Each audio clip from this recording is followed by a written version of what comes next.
Well, as we lurch towards, I guess you could call it the pointy end of the footy season, I think it's round 19 tonight kicks off with Hawthorn and Sydney, which will be a big one. Welcome once again to the Titus and Sergio Variety Hour.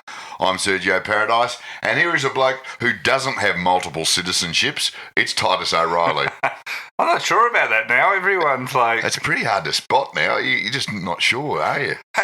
It must be now if they're looking at all the current MPs. If you look back in time, there must have been a heap that just got away with it. Absolutely. Because it looks like something no one ever paid attention to until recently. Well, does that mean all the laws and things that they pass could retrospectively be... I don't know. That's going to be interesting. That'd be a constitutional crisis, wouldn't it? Oh, they should have to pay back their wages because they had the job illegally. Yeah, absolutely. No more gold cards. I don't think you should ever be a dual citizen. You know why? Why? It's like if you said, I barrack for Carlton and Collingwood. Yes, yeah, one or the other. You know, you go... Yeah, well, no credibility. No credibility. No. The worst. No, and honestly, half the countries in the world, why would you want to be... No, they're rubbish. Yeah, of course they are. Why would you want to be a citizen? Once you get Australian citizenship... No, nothing can top that. Yeah. No, that's... I also don't like people being proud of their heritage. Like, people are like, my great-great-grandfather is from Ireland. Yeah. So what? So who cares? And I say this as someone who can get dual citizenship to Ireland. You can Yeah, you? but I haven't. That'd be the O'Reilly bit, wouldn't it? Yeah, but I haven't. No, and why would you? Why do I want to go there, you know? No, exactly. I'm in God's country down here in Australia. It's just full of drunken Irishmen in pubs. That's all I know of Ireland. Singing Pogues tunes. Yeah, that's all I know. That's all I know. I've learned everything from that and In the Name of the Father. Right. That was a documentary, I thought. That's my whole knowledge of Ireland and pretty much every other country. Every country I base off a movie I've seen. Yeah, Colombia is based off my knowledge of Narcos. Narcos, yeah. And good morning to Cassie. She'll be listening. The UK my knowledge of the UK is based off Game of Thrones, so it's not even vaguely. And any thought of New Zealand is completely based on The Hobbit. The Hobbit. Because they pretty much are hobbits. I was shocked to learn that's not the actual... It's not what it's really not real. like. No. Not a true story. No.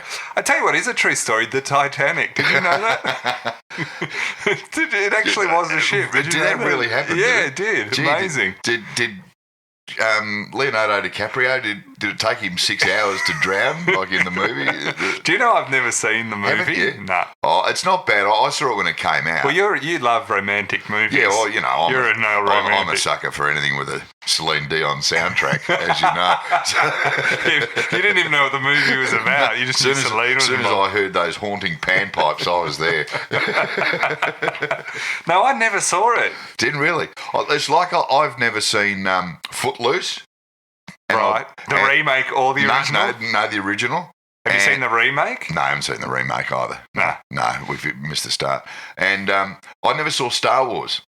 What? I've never seen Star Wars. Never? No. Even today, you're sitting here now. Even today, I've never seen Star Wars, the original. Sergio. I've seen a couple of the more recent ones, but they didn't really make sense because I hadn't seen the first one. Oh, you've got to go back and see it. See, I think Star Wars, I grew up obsessed with Star Wars, so you kind of, to me, it's a bit, I can't judge it without enormous emotional attachment. It's a bit like, barring from your footy team from a young age. Yeah. You lose any ability to be rational. Goodfellas. That explains a lot. Good. Joe Pesci. You and Ty Vickery.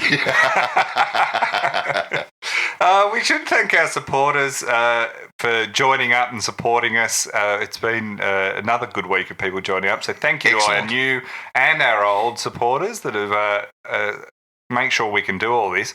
We should also mention the tour. Tour is in the bye week of the between finals and the end of the season. We've got Melbourne, Sydney, Canberra, Brisbane now, Perth, and Adelaide all happening. Six cities in 6 nights. Yeah, that's right. Now that Justin Bieber's retired to start form his own church. Yeah, I'm a believer.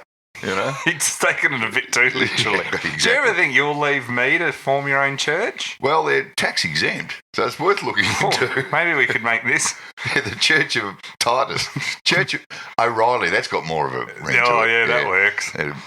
That's always good to be. They're going well, churches at the moment too. Yeah, we should mention, just as we have gone to air, press record on the old podcast button. Yeah, a bit of breaking news. Sam Mitchell, it sort of got leaked rather than he announced it, but there's going to be an announcement about it. He's going to be resigning or finishing up retiring at the end of the year. Yeah. You'd be heartbroken? Well, look, I've got to say, I think it's a bit of a shame that. Do you reckon his 1 year, which has been pretty lame, you've got to admit, at West Coast, has this tarnished his legacy? No. You don't remember when there's a heap of players. You don't remember Mick McGuan at Carlton. No, you don't remember Michael Jordan at the Wizards. You know, like there's all these little like ones that happen in sport where you don't really remember them in the end because they were so irrelevant to their. He will always be a Hawthorn. Oh, captain, 4-time premiership player. Great. He also was a huge advocate for immunisations. Oh, he Remember was. he did that to the Essendon supporters? That's right. That was that was great. See, this is where the good bloke status works for Sam Mitchell. Saying, remember to have your flu injections, fellas. And not just the flu injections, knowing that so many of the young Essendon players have young children, he was reminding them that vaccinations are important. That's right. And this is when he doesn't get enough credit for that. No, he doesn't. Some people criticise him for that gesture. The gesture, which was the implication of a syringe into his arm, but it was purely to help him out. Unfortunately, we'll never know what was in that imaginary syringe. It's on an imaginary spreadsheet. But apart from that, they've imaginary lost that. So Sam Mitchell finishing up. He's probably going to go next to being an assistant coach at the Eagles as part of his contract. I wonder who will be assisting next year. It may not be Adam Simpson. He might be the coach. He might There's nothing better than rushing a star player into being a coach. I highly recommend that. Serge, we're in the middle of another gate, and I like to call this one Shark Gate. Oh, I love a good gate. We've already spoken about Michael Phelps swimming against the great white shark. We've been all hot on this from early on. As soon as we heard about it. And it happened Did you get to see any of it? I did look. It's on YouTube. I did look at it. After we did the podcast. It was terrible, wasn't it? Oh, it was pathetic. So it was him, and they made worse than what we even thought. It was a computer-generated shark that he swam against, and they made the shark jump over the finish line. Yeah. And it looked terrible if you didn't see it.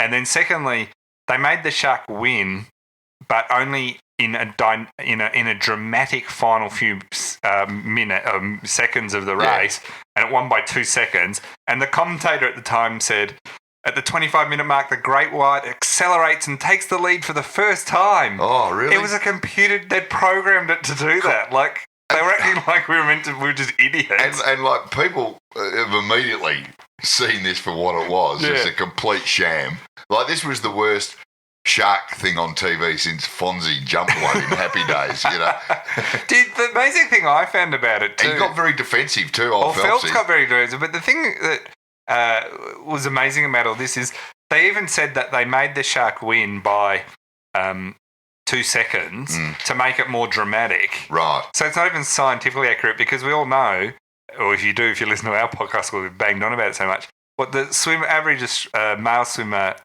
can swim up to 6 Ks an hour or something. 5.5 maximum. To 6 Ks and the shark can do 25 Ks. Yeah. So the idea that it just won by... So it was just completely made up. And Phelps got really upset about... he accused everyone of not paying attention and not listening to what he was saying. You know what he said? I've got his quote here. He goes, everybody wants to pick on something or complain about something. I had fun racing a shark and see those animals up close and personal. It's computer generated. Mick Fanning got closer to a shark. Exactly. Mick Fanning has raced a shark a lot more than Phelps has. If somebody wants to actually get in the water and race side by side with a great white, go ahead, said Phelpsy. You're not going to get the shark to swim in a straight line. Well, really? Well, if you swim in a straight line, because it will follow you. Yeah, exactly. The thing is, this is the difference between Americans and Australians. Yeah. Australians, Mick Fanning fought a real shark. Yes. Swam away from it. The And went back and Americans faced them fight a again last week. computer-generated shark. And it was so... And then complain that everyone's not impressed. Yeah. And it was... I got better racing games on my phone than this. It looked terrible. Oh, it didn't even look... Such a shonk. The worst thing is that computer-generated shark has turned in a positive sample, questioning the whole thing. So, it was just terrible. But I do love when things like that go terribly. Oh, yeah. It's much better this way than if somehow they had rigged it up. Yeah. That he did race a real shark, in a real pool. Or... It is amazing they kept dressing up like a big scientific thing, and then it was just nothing, and it wasn't even realistic. So, and I need to point out to you, we spoke about this the other day, and we talked about some of the lamer attempts of men racing against beast. Yeah. And you didn't believe me. It's always blokes too. Because blokes are idiots. This is why we're all too smart to fall for this. Well, yeah, they seem to not have to. Men are idiots the more I go through life and see. But no wonder we have a shorter life expectancy. It's not surprising. It's just you average out the life expectancy. You take out all the idiots who accidentally kill themselves. It's natural selection at work. Yeah. So anyway, you were saying you saw another animal race. Well, no, the one we talked about the other day, and you doubted that this actually occurred. Oh, the dwarfs. When the elephant was pulling an aeroplane, racing against a bunch of dwarves. Yes. Which I did. I just didn't. I know you thought I was making that No, up. I didn't necessarily think you were making up. I didn't get. It was so weird that I thought you probably weren't making it up because it's too weird. Sometimes things are so weird you go, it always has to be true because it's so weird. But the thing that made no sense to me if it really did happen, which you say it does, and I believe you, is like, one, I don't really get I can kind of get the let's get an elephant to race some dwarves, right? Yeah. Like it's not, it's silly and stupid, but it's not, beyond the realms of what you can imagine someone coming up with. I didn't get the logic of it pulling a plane. Do you know what I mean? But also why add that bit in? Like why go, they're all drinking, go, you know what we should do? We should get some dwarves to raise an elephant. Yeah. And one guy is really drunk, let's get it to tow a plane. And they all went, yeah. Good idea. Tomo, you got to make a couple of calls. We'll get a plane down here. Well, a listener sent us a link to YouTube. You can watch it on YouTube. Oh, it's up. I'll put it in the show notes. Yeah, absolutely, because you can find it there. And the dwarves take off because Lee Montagna's running after them with a lighter. Oh, so anyway, there we go. We'll look forward to the next one they can come up with of athlete. Yeah, I think Michael Phelps. I don't think he'd be racing against anything other than other swimmers, perhaps. Moving on to a hilarious note. Well, actually, this is going to be hard yards for us to get through this because there's not a lot of jokes in this. Nick Philippoussis has been Mark Philippoussis' father and the San Diego-based tennis coach. He's been charged with 14 counts of sex offences against minors, including 2 counts of sexual acts with a child younger than 10. He was charged in the States on Wednesday morning in San Diego. He didn't resist arrest when he was picked up.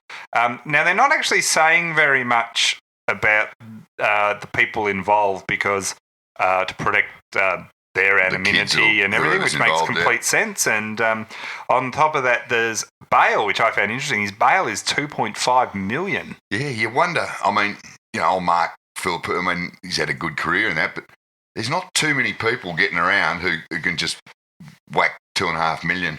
No, straight out of the bank. You got to have a lot of money to be doing that. But, it's not particularly funny but there's nothing funny about it. Tennis dads. That's the only funny thing I thought about this, and it's not funny, but I thought bizarre, is it is like we're trapped in a competition of who could be the worst tennis parent, and they just keep raising the bar all the time. You kind of think, well, we've got to as bad as it's been, where you hear the stories of the yelling and the abuse and all this, and then this comes in and you just go, what's going on? Damir Dokic was probably He was He was close to the gold standard. He was a gold medalist. Although Tomic's dad breaking the jaw of his hitting partner. Yeah, that's not bad. That's silver. He didn't understand gold. what a hitting partner meant. Yeah. So I'll nick Phil Pearson a bit of strife. Well, a fair bit of strife, it seems. I mean, it's got to go to court and everything. Don't you need to get a working with children card in San Diego? Well, I was about to say, this is what's gone wrong here. I mean, the Richmond players weren't even allowed to go to a primary school. So that's going to play out over the next few months, really. He's pleaded not guilty, so we should add that in. Yep. So we don't know what's going to happen, but it's an amazing story. I actually felt for Mark. I mean, who knows what he knows, but imagine finding that That'd be an awful, awful thing. Because obviously, I mean, Mark Philippoussis and his family have lived in San Diego for a number of years. Right. And until this story broke, I had no idea that his old man was living there as well as a tennis coach. So, yeah, that would be a bloody awful thing to hear about your old man. Not a lot of jokes there, though, Serge. No, not a lot of jokes. So, unfortunately. Anything more on the Sharkgate? We go back to Sharkgate. Well, maybe we'll get Nick to race a shark. That might be better. Novak Djokovic is going to miss the US Open and the rest of the year with his elbow injury. That was another bit of tennis news that just came in. Yeah. There's a bit going on with old Novak that nobody really knows. Well, injury would explain a lot, though. Yeah, I think I suggested the other day that there was more of the behaving like an AFL executive. Exactly.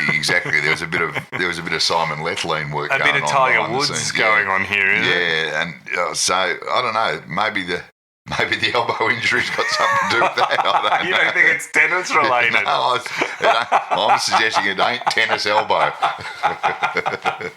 It's cheater's elbow. Yeah, it's cheater's elbow. The interesting thing about this now, it shows you how much change at times of change, is he announced that he's taking the rest of the year off on a live stream post on Facebook. That's what I thought was pretty funny. They don't do media anymore. Media's dead. Well, yeah, well, I guess it's all the money's in podcasting. So. Yeah. The next thing you know, it'll be Novak will give up tennis completely just to be a podcaster. I've thought of live streaming this before, but then I don't think seeing us is the best selling point of. No, I don't think it's not a visual medium. Plus, you and I having to wear pants might restrict us a bit. Yeah.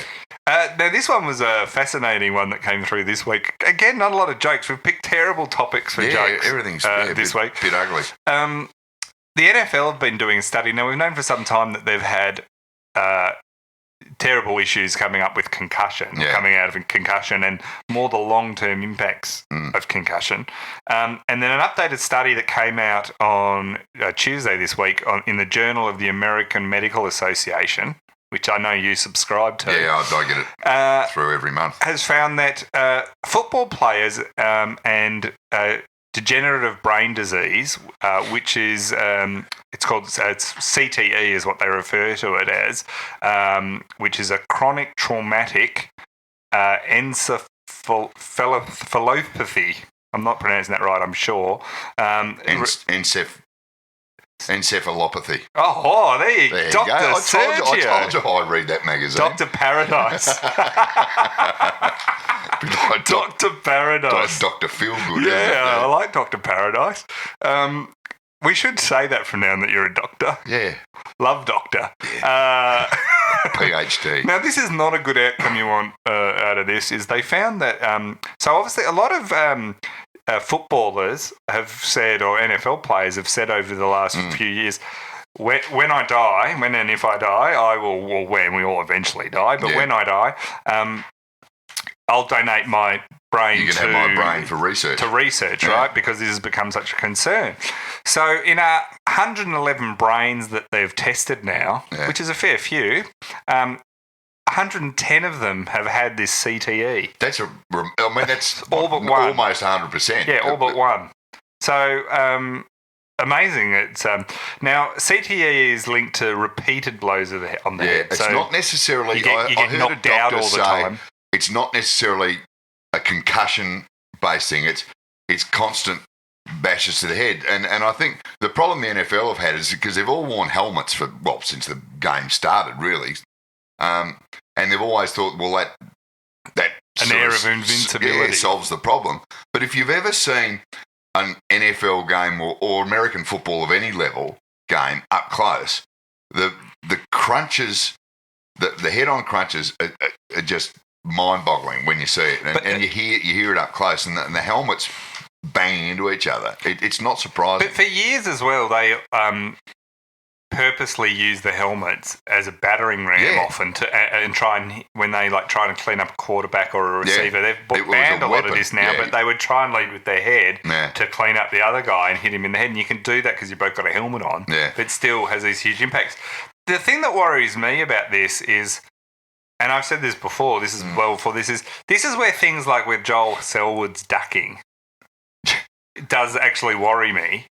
Does it worry you, or does it make sense? No, but it worries me because this shows that getting hit in the head regularly is a bad thing. Yeah. The AFL brought in rules about head-high tackles and contact to try and limit this sort of these outcomes to their credit. And then you had someone like Joel Selwood go, well, I'm just going to milk that for free kicks. I'm going to say I'm going to use that to my own advantage, which I think sends a terrible message to the lower levels. You kind of need the players on board to go, we're not going to abuse that rule ourselves to milk free kicks because we get not only the impacts. I know what you're saying. Selwood will have probably, you hope he doesn't, but the risks of him probably getting something because he's been both knocked out but just regularly hit in the head, and like a lot of players have, but him to an incredible degree. But a lot of it from trying to shrug and that's right. That's what you're saying. But what I'm more worried about is he's kind of entitled to that because that's his decision, right? Yes. And you also, some players need protecting from themselves. We've always known that. But then I think on top of that, the message to younger kids who try and do that now, they're not old enough to really think that thing through and the long-term consequences for themselves, So I've always been it's always made me feel uneasy more than anything else. Even AFL footballers, a lot of them aren't, old enough or smart enough to realise the consequences of many of their actions. But that's what we always say with players. We treat players like, I remember when the Essendon stuff was going on, but not just them, in lots of, we act like these players are children. Yeah. And they're all, some of them when we're talking about them, they're like 28. Yeah. And we're talking about them like they're 16-year-olds. But, at what age do you have to grow up and have some responsibility? Talk to people who are living out at home at 18 with full-time jobs. I mean, I'll tell you what, this NFL study, though, it's going to be interesting to see how this plays out with the NFL, I guess. Well, they're talking about it could be the end of the NFL. Yeah, will they have to change all the rules? Will they have to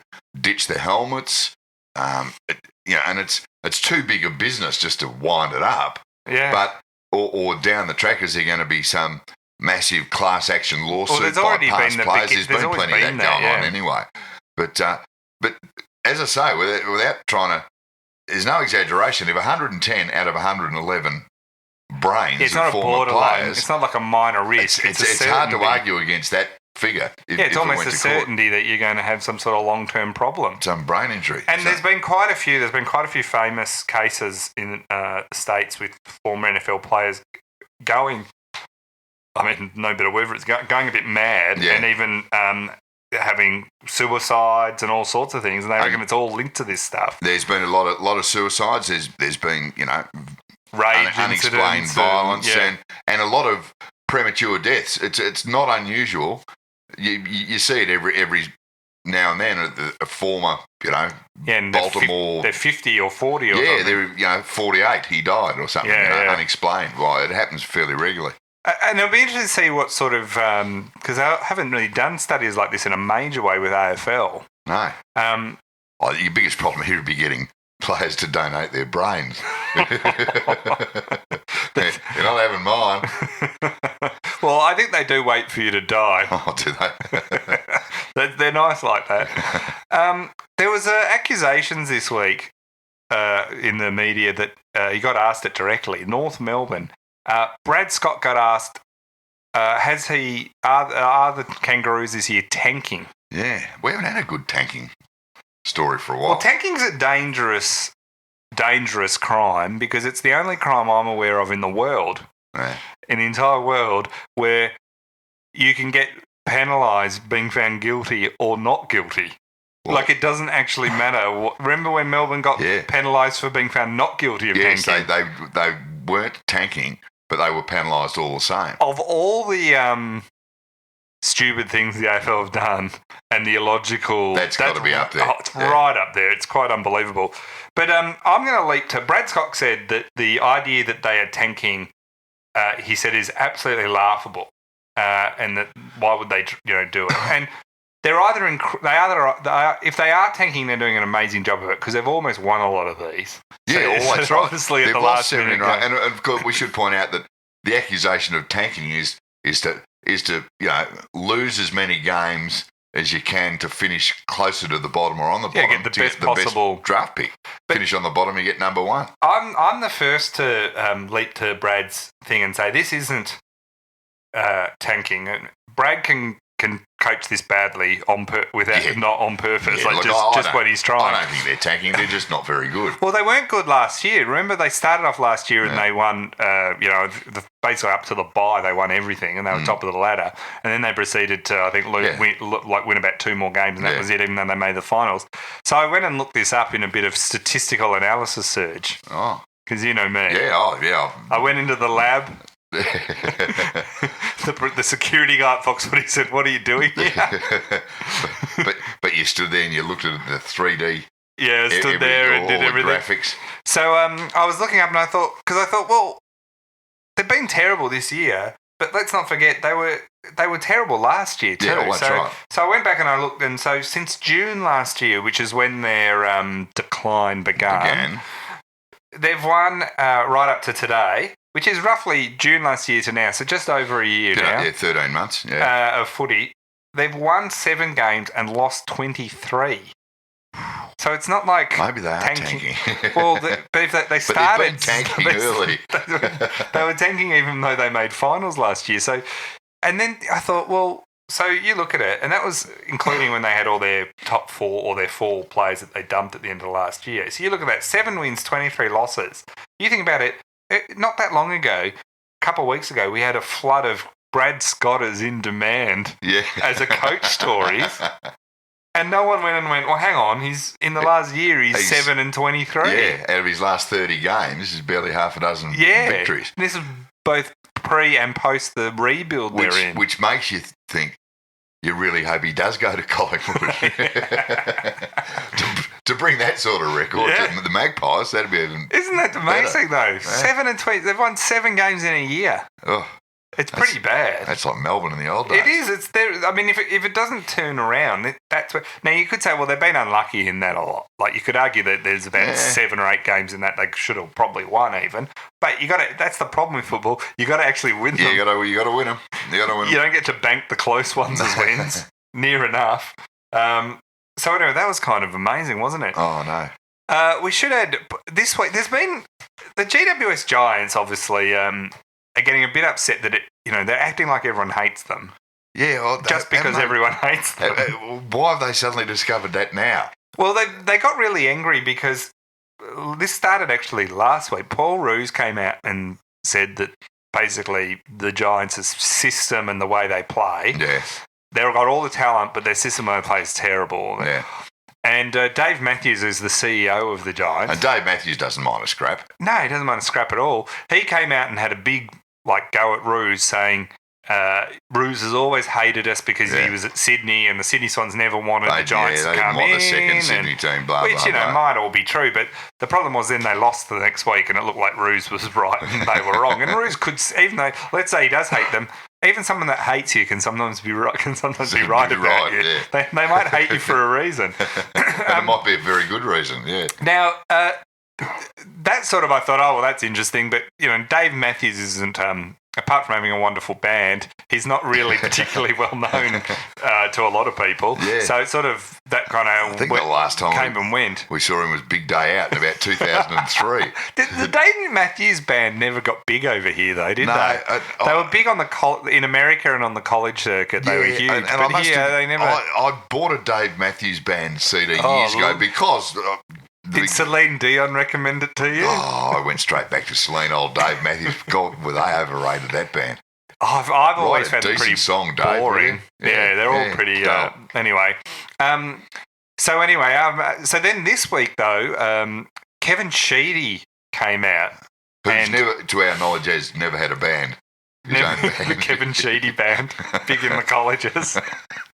The Martians. Do you know what that Martians thing went? The few of the things Kevin Sheedy's come up with over the years that people go, oh, this is the genius of Kevin Sheedy. I've gone, I still have no clue what he's really talking about. I know we're all meant to kind of go, what a tactician. Sometimes I go, look, I've met drunk uncles who've talked like that, and there was no genius behind it. It's just someone talking rubbish. Trust me, I recognise someone talking rubbish. Oh, yeah, we know all about that. Kevin Sheedy came out, and obviously being a big part of the Giants in the inaugural coach, and I think they've named their best player wins the Kevin Sheedy medal or something. Is it really? Yeah. Oh, okay. So they're all in there on Kevin. Kevin's come out and he says that he wants his Paul Roos's criticism of the Giants plastered throughout their change rooms, showing it should act as a soldering iron to the players' backsides. Well, that's what they need. It makes it run funny. Yeah, don't they have enough injuries? Forget putting a poster up. Actual soldering iron on the arse. That'll get them going. They've got enough injuries. I don't know if soldering someone's arse is the best way to get them going. Josh Kelly will be out of here. He'll be going to North. How much does it look like North are going to get neither Dustin Martin or Josh Kelly? Would that be funny? Or when it came out the other day that, apparently every club has a big war chest. Now, yeah, have you noticed that? North's got a big war chest because they sacked their 4 best players last year, and they're going to make a big play for both Josh Kelly and Dustin Martin. Yeah, they won't get either of them. I'm tipping. You don't reckon? As you said, it'd be great. If they don't, it's.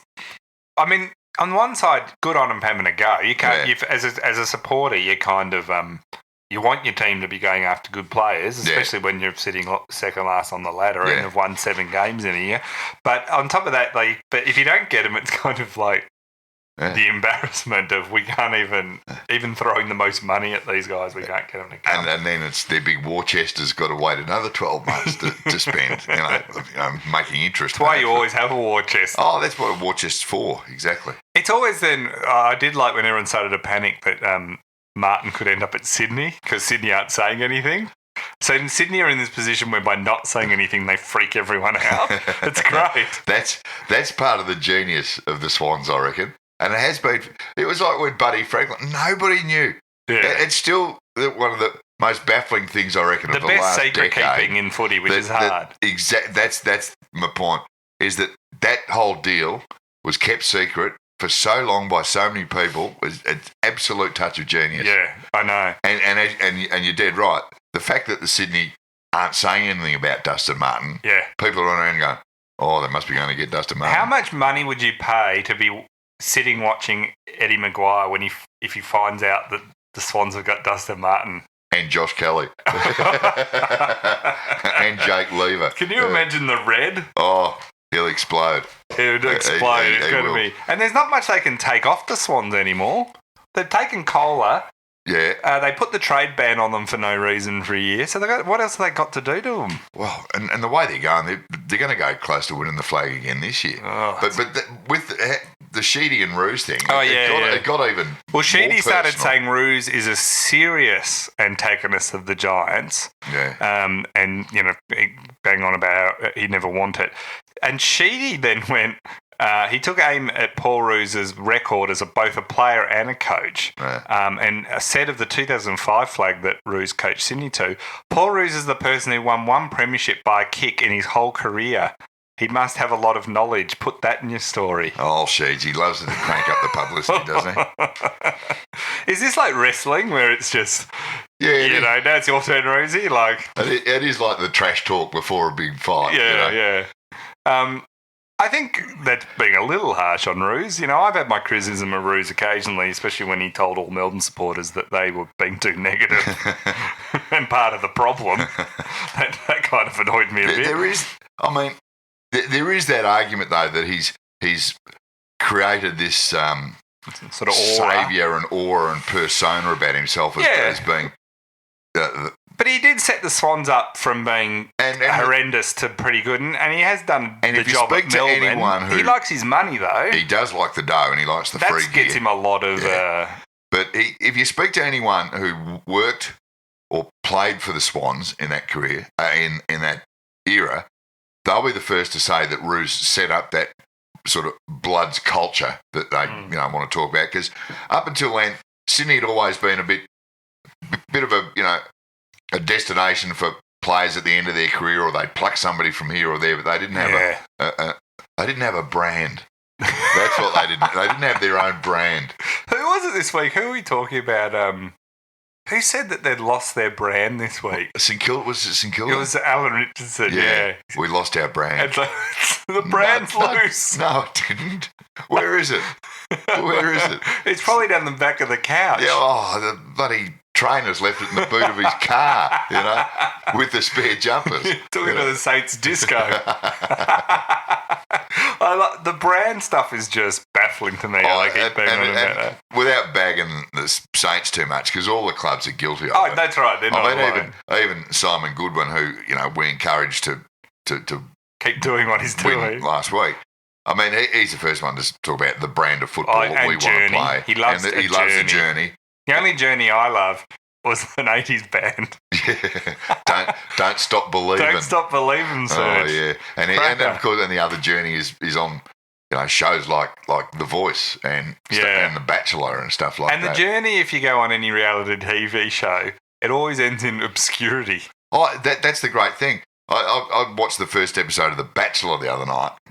Did you? I did. I was on at the house. Celine Dion and The Bachelor, Serge. I watched the first episode of The Bachelor and first thing I thought of, in which softcore porn magazine am I likely to see most of these girls in the next 12 months?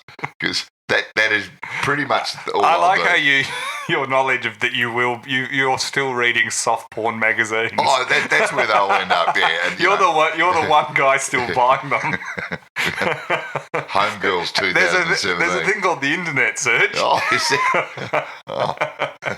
You're going to really like it. Oh, I'll tell you what, I want to get onto that. The reality TV stuff, I didn't watch The Bachelor. Did you enjoy The Bachelor? No, I couldn't stand it. I hated it. Why were you watching it then? Well, it was on in the corner, so I sort of had a look for the first time. Yeah. Social media goes a bit mental over The Bachelor when it's on. It's like Q&A. There's a few times a week where it's better just to unplug. Yeah, true. Maybe go do something else. We should... this is a strange story, Serge, that popped up this week, and I just had to repeat it because it's this so is odd. Just too bizarre, but it's funny. After Adelaide's win over Geelong last week... Yeah, and they gave him a good touch-up too. Yeah. Geelong looked ordinary. They did look very ordinary. So Josh Jenkins, who plays for the Adelaide Crows, he nearly missed playing in that game because he had a bad case of gastro during the week. Food poisoning, very bad. And he was bedridden for 2 whole days. He lost 7 kilos. Right. I've got to get on that diet. That's the Eddie Maguire diet. Craig Hutchinson should have talked to him. Yeah, Hutchie should have just got gastro. Did you see Hutchie came out this week and said one of the big reasons he puts down to losing the footy show was he didn't lose weight? He was too fat. People want, and I thought, well, there might be some, TV is a very visual, fickle kind of business.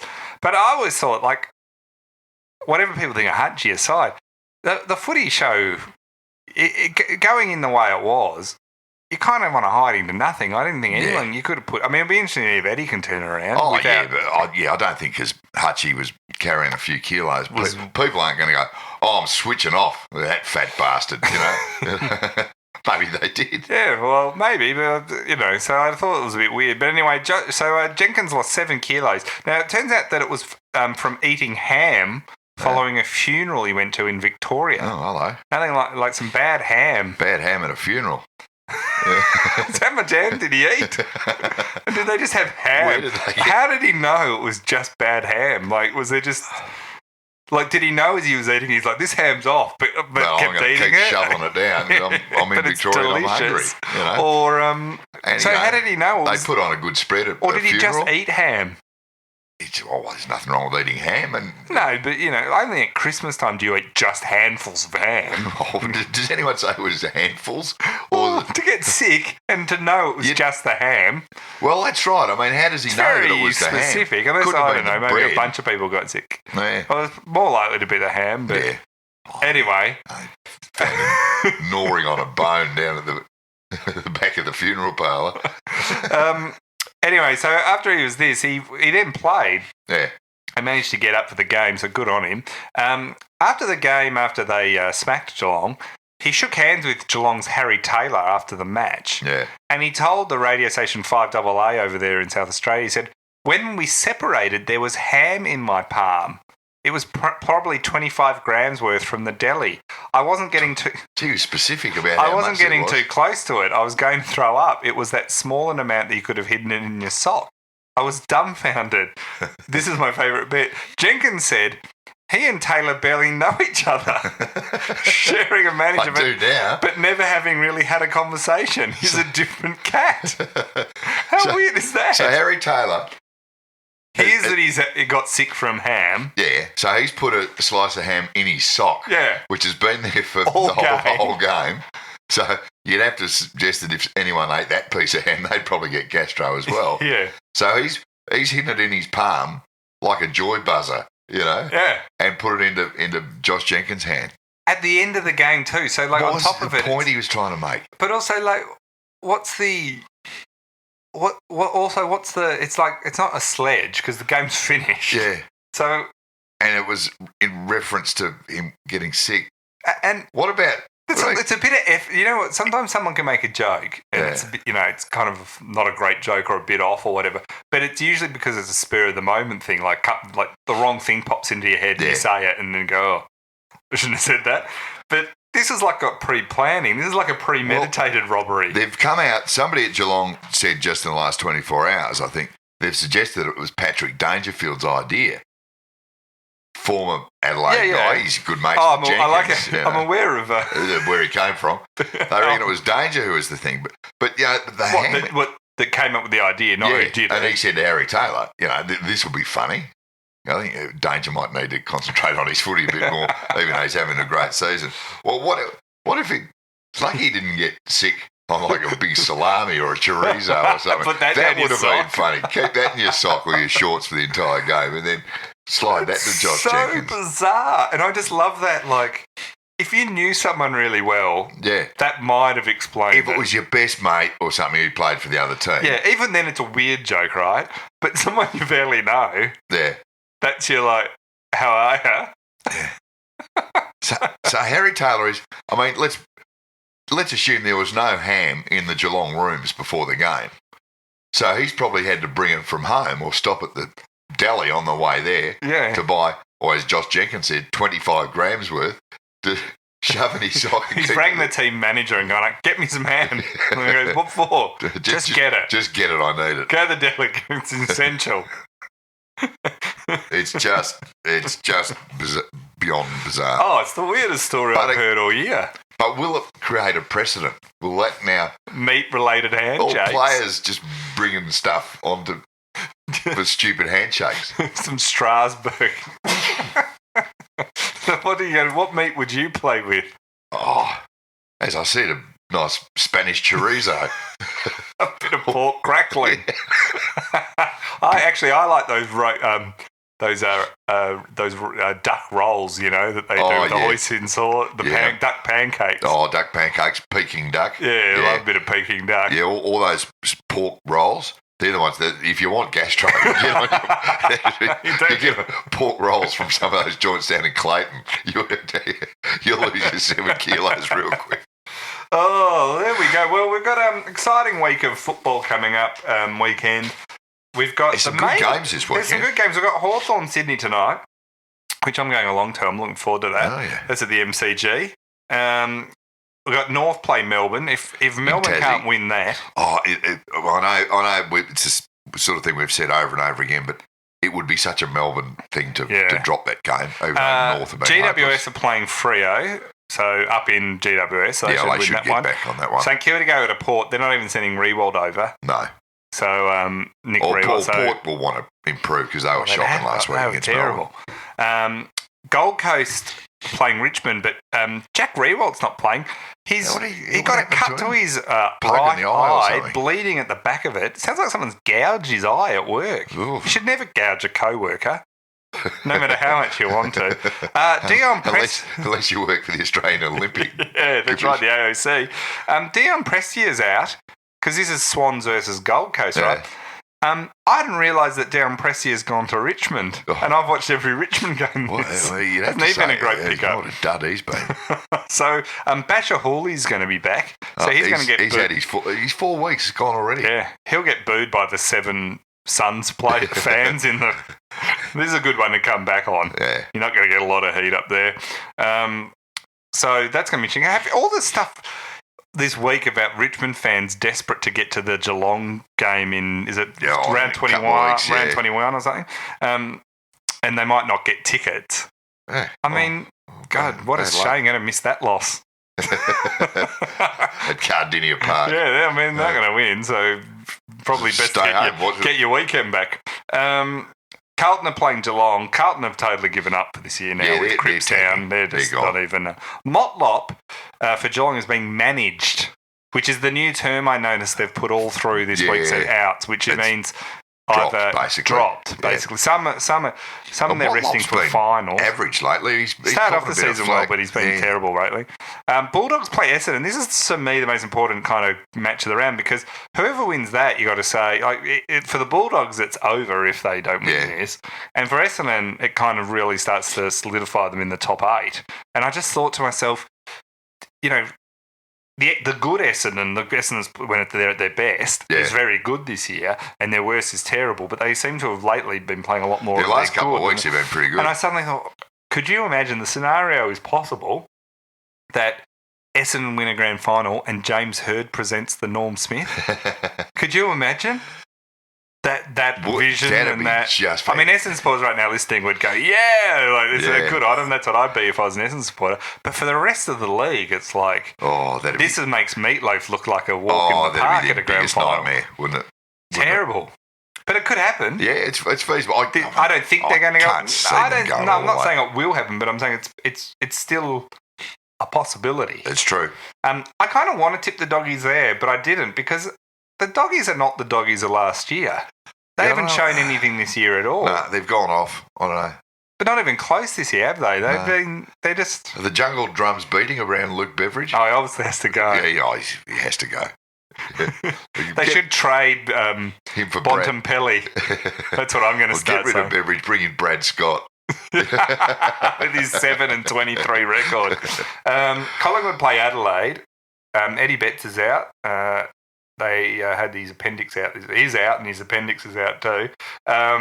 Collingwood have got Gary Pert not around anymore and they're sort of just sliding on towards whatever happens dithering next. Towards the end of this season. Adelaide have to beat the Pies there. They've got if they can't win on the MCG like that, you've got to start wondering about their chances this year. But I mean, Adelaide deserve a lot more credit than they get, I think, because they're top of the ladder and they've been the most consistent. They're a good side. You take away the Melbourne loss and the North first quarter, and they've been pretty consistent in a year where most people haven't been consistent. And then you've got West Coast Brisbane in the twilight spot on Sunday. There's a reason that's in the twilight spot. There'll be about 8 people watching that game. Brisbane are literally barely... I mean, Brisbane don't have a full-strength squad. Even when everyone's well. When they got 43 on it. But they're not sending a heap of players. So Zorko's out because of suspension. Yeah, I mean, and a bunch of McCluggage isn't playing, and a bunch of their young guys are not. Hipwood's not playing, so all their young guys are not going. I saw that Hipwood. I mean, geez, they're too exciting going to Perth. Too exciting going to Perth. Why do we get to Perth? And losing to Carlton. We're going to go out and paint the town. They have to lose, or they could lose their number 1 draft pick. Yeah. They need to start taking losing seriously. Well, they need a priority pick. Yeah. Well, they got a priority pick, but it's not a good priority pick. It's like number 20 something. Right. It's not. Well, it's good, but it's not like when Melbourne and that got the 1s and the 2s and all that sort of stuff. Kale Morton and God. Good to see Trengove back last week. Yeah, I suspected that Jack Trengove, I should add. Jack Trengove. I suspected Melbourne might have dropped him this week, but they've kept him in, which is good. Is he definitely in or just on the extended? No, he's definitely in. He's in the 18. The reason I admire Trengove so much, it hasn't initially worked out at Melbourne, but not only did he overcome a quite terrible case with his foot. Yeah. He had one of the worst cases of Mark Neal you'll ever see. Yeah.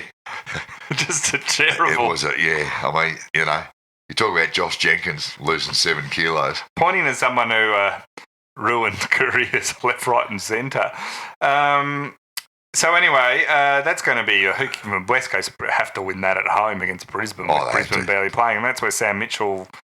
They'll probably do a bunch of. I don't know how excited the Eagles fans are going to get about seeing off Sam Mitchell. Will they? I mean, you got to. Will they even do the chair off? It's a bit. Oh yeah, they'll probably do it. But yeah, if you're Sam Mitchell, you'd be embarrassed about it. You. Or pretend to inject you. Yeah. So it's the end of an era for Hawthorn, isn't it, with all these players finishing up? Yeah. It's going to just be Jordan Lewis is going to be the last one going around. So yeah, but he'll get another year out of Lewis. Oh, yeah, that will. So anyway, that's the round.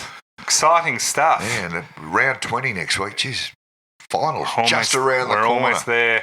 So, people, thank you if you rate us on iTunes. Leave a comment. That helps us a lot. If you want to get tickets to the tour, please get onto that. We're selling well in all the cities, so I'd love to see you come out. We started writing the show and everything. We've actually just given it some thought as more we might actually do, which is probably not a bad idea. And so we will see you all on Monday. But yeah, come along to the shows. We'd love to see you. I'll put the link to the tickets in the show, and we will see you on Monday.